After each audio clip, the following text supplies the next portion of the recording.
So when we got off balance, there's a lot of output happening. There's a lot of responsibility. There's a lot of pressure. There's a lot of everyone is pulling you from different directions. What you can also do is to intentionally build balance into your rhythm. So when you're going through a more heavy output mood, find ways that to rebalance back to whatever is restoring to you. Hello, my dearest entrepreneur friends. Welcome back to another video, or if you are listening to this one on the Omnichannel podcast, welcome back to the podcast.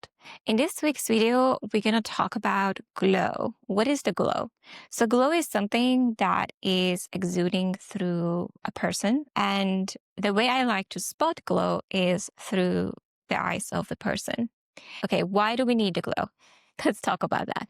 So first of all, we need the glow because the glow is signaling to us and the world that we are okay. And then we still have hope and life force within us. And I want to talk a little bit about what causing that glow to fade or to flicker, and also how to restore and replenish the glow.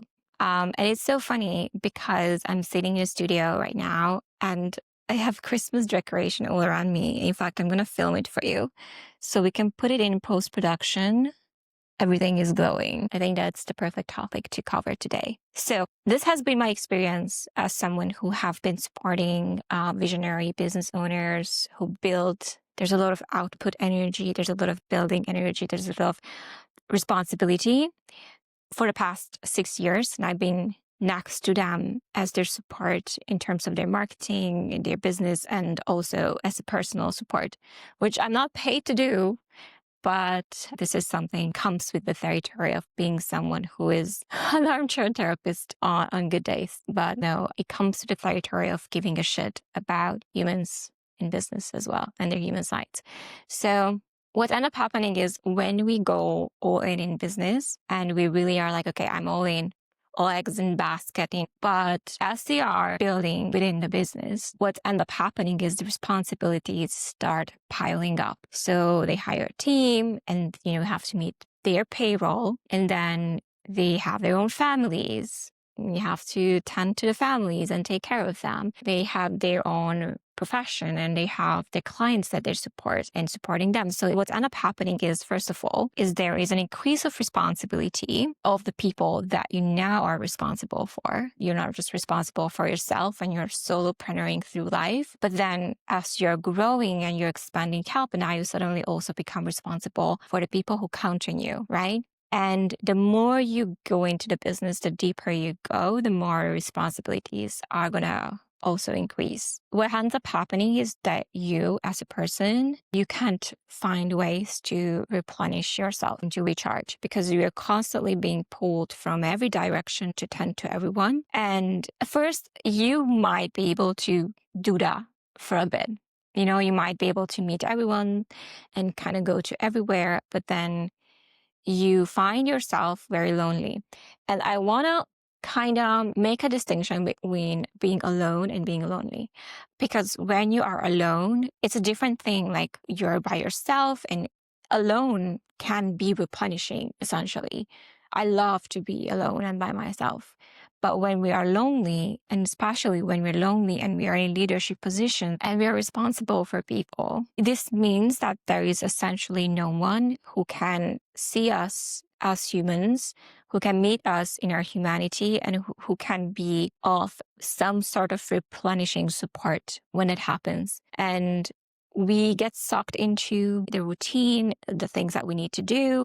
There isn't enough input that is replenishing to you. So how do we get the glow back? Glow restorative exercises would be to find environments in which you are not in a role of a leader. And this is so funny because I have this improv group that I go to, and I think that's also really good. And that will be my next step. And there is this lady, she's in her 50s, and she is very type A leader type of lady. And we see each other. We're like, you too?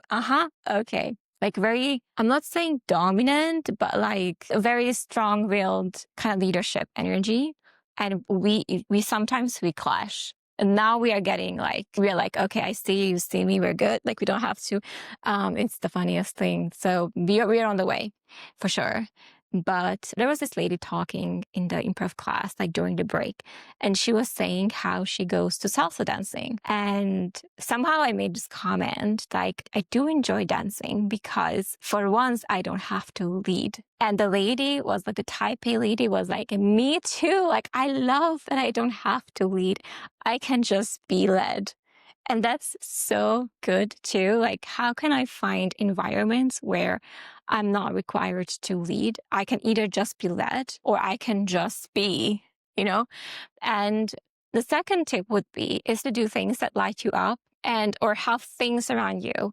First of all, do things that light you up where you can reconnect with your inner child and just play, because play is giving you back that hopeful, childish, glowy energy. If you can play more often, like if you do feel like, okay, this is getting heavy, like find ways to break out of it with play in which you're playing in ways that you are not leading. You're playing in just your humanness. Like that's why I do the improv class that I do right now, guys. It's so fun. I actually enjoyed quite a bit. And the way I know I enjoy it is because my face hurts from smiling so much. Like I can physically feel my face hurting during the class sometimes. Like I'm like, physiological differences. My face hurts. Like this is good. You should keep doing this. And so find spaces where you can just play. It can be with someone, or it can just be a place where you're just you and you as whoever you are when you're not leading, like human, and go there and find that restorativeness. Do more of those.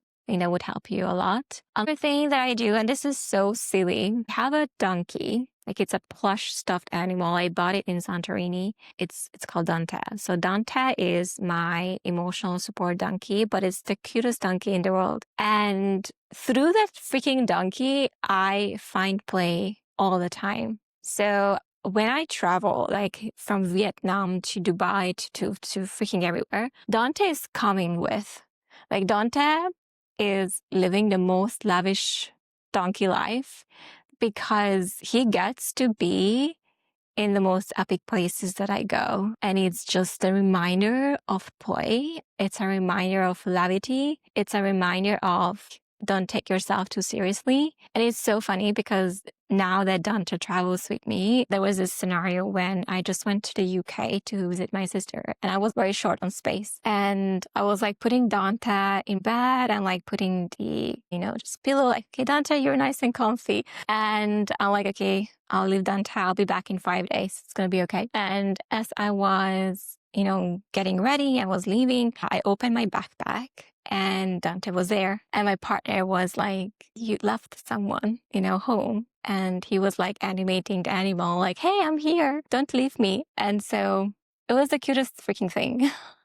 But if you somehow forget about the object that makes you smile and feel joy, then, if that's something you can cultivate somehow, like everyone is going to buy themselves. I'm not saying you should buy yourself a plush donkey and name it Dante. It's just somehow like there are just objects that can keep us connected to our levity and lightness. And to me, that's that freaking donkey. It's good to kind of preserve that play glow energy with some of those childish objects. So it's good. Another thing that you can do to kind of restore the glow is to balance yourself a bit better. So when we got off balance, there's a lot of output happening. There's a lot of responsibility. There's a lot of pressure. There's a lot of like everyone is pulling you from different directions. What you can also do is to intentionally build balance into your rhythm. So when you are you're going through a more heavy like output mood, find ways that to rebalance back to whatever is restoring to you. And if you're doing things from emotion, you won't sell well either.